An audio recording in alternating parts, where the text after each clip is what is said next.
All right, so Elon Musk and AI, right? Like everyone's been talking about Grok. Yeah, it's definitely got people's attention. But what is it actually? Besides, another one of those things. We've got this article by Jay Poole, by the way. Grok, Elon Musk, and 2024, a new era for AI, came out literally today, October 7th. So it's all very current, and we're going to break it down in this deep dive. Yeah, definitely. Okay, so Elon Musk, AI. He's got quite a history. That's putting it mildly, I'd say. Right. I mean, he co-founded OpenAI and then bailed, apparently, over worries about where it was going. Yeah, there were those disagreements about the direction and all. But now he's all in on AI again. His own company. It's like, what does he know that the rest of us don't? It makes you think, like, yeah. Is this the future he was worried about, or is this him trying to steer it in a different direction? Exactly. Okay, but before we get into all that, let's back up for a sec. What even is Grok? In, like, the simplest terms. Basically, it's a chatbot. Like, imagine ChatGPT. Oh, okay. So another chatbot. Got it. Well, it's designed to be plugged right into X. Wait, really? Like built in? Yeah, that's the idea. And X, I mean, think of the amount of data that is, right? Mm-hmm. From when it was Twitter. I mean, it's like the entire world is talking through it sometimes. Basically. So Grok, if it works the way they say, it could be analyzing all that in real time. Okay, so that's a little different than just asking it to write a poem or whatever, huh? A little, yeah. We're talking potential for, like, real-time insights into what people are thinking, what's actually trending. So kind of like instead of just seeing what's trending on X, you could see what's trending in the real world through X. That's the hope, yeah. And it's not just about seeing it, it's about understanding it. Like, imagine getting a notification, hey, this topic you're reading about, it's really polarizing right now, but here's what the data says. Whoa, that's kind of wild. So you're not just getting information, you're getting context. Exactly. And that's what makes Grok different, at least according to what we're seeing so far. Okay, so color me intrigued, but also maybe a little terrified.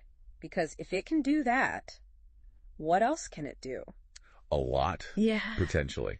I mean, that's where things get really kind of interesting, Like, we're not talking about just another AI assistant here. This is like next level stuff. Right. I mean, think about it.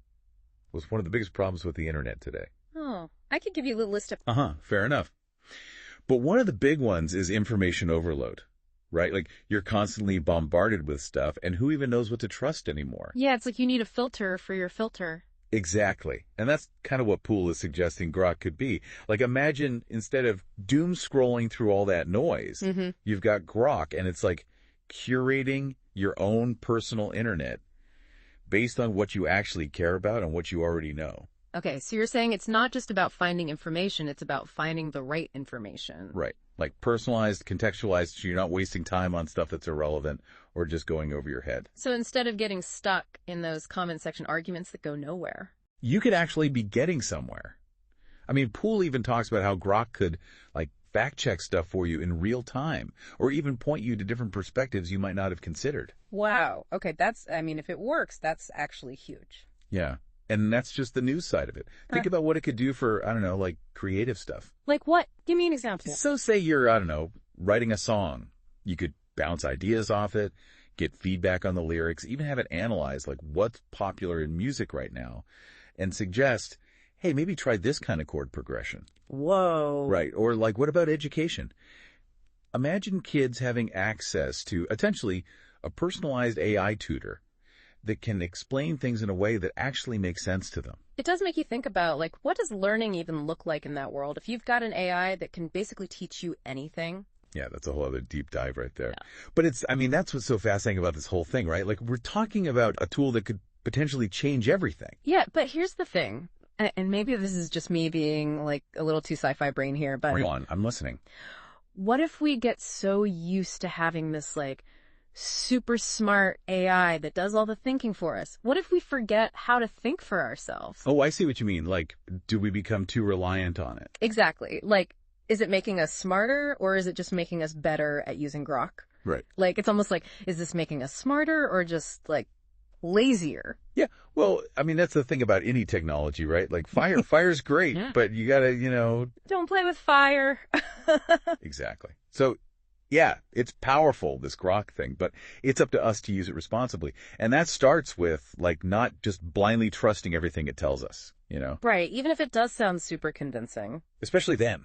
Like Poole, he makes a good point about this. He says, we've got to remember to like think critically about the information we're getting, even if it's from an AI. Maybe especially then. So don't just turn off your brain and let Grok do all the work for you. Exactly. Stay curious, do your own research, all that good stuff. Basically, the same rules apply, even if the internet's got a super smart AI brain now. Pretty much. And look, this is all so new, right? This whole AI landscape, it's changing every day. So where does that leave us then? Like, what do we do with this information? Well, for one, stay informed. Like, we did this whole deep dive on Grok, and this is just the beginning. Who knows what next week will bring? Seriously, right. It's moving that fast. So yeah, stay informed, be aware of the potential downsides, but also, I think, don't be afraid to get excited about the possibilities. Yeah, I mean, it is exciting. Like, we could be on the verge of something truly revolutionary, or, maybe it'll just write us some really good poems. Either way. Either way, it's a wild ride. That's for sure. Well, on that note, I think we've probably given everyone a lot to think about for one day. At least. Big thanks to you, as always, for diving into this with me. Anytime, always happy to geek out about AI. And to everyone listening, thanks for joining us on this deep dive. Make sure to check out Jay Poole's full article. We'll link to it in the show notes. And until next time, keep exploring, keep questioning, and keep those brains of yours nice and sharp.